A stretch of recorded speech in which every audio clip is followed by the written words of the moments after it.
Ito pala ang mga ganap sa birthday ni Kim Chu.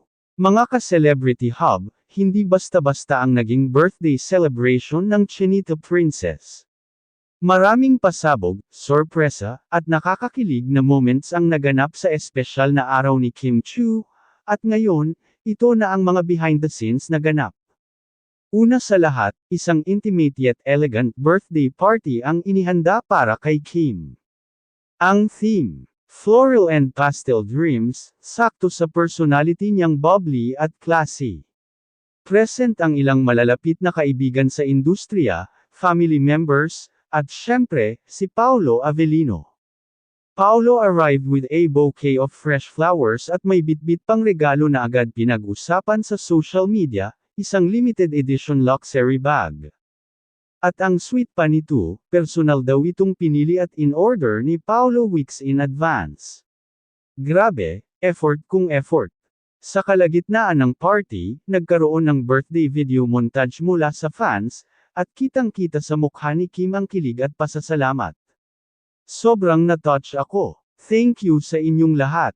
Sa pagmamahal, sa suporta, at syempre sa presence nyo ngayon, ani ni Kim habang pinipigilan ang luha. May pa-birthday dance number din siya kasama ang ilang celebrity friends, at syempre hindi nagpahuli si Paolo, sumayaw at nagpakilig pa sa isang duet na kinilig ang lahat.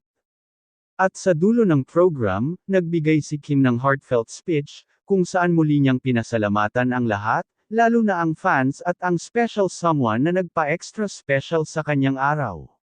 This birthday made me realize how loved I am.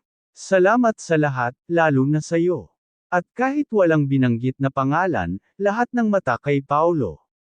Mga ka-celebrity hub, ang birthday na to ni Kim ay hindi lang basta party, isa itong celebration ng pagmamahal mula sa pamilya, kaibigan, fans, at maybe someone special.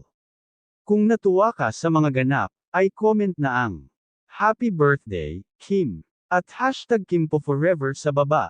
At huwag kalimutang like, share, and subscribe para updated ka lagi sa mga eksena ng inyong mga paboritong artista, dito lang sa Celebrity Hub.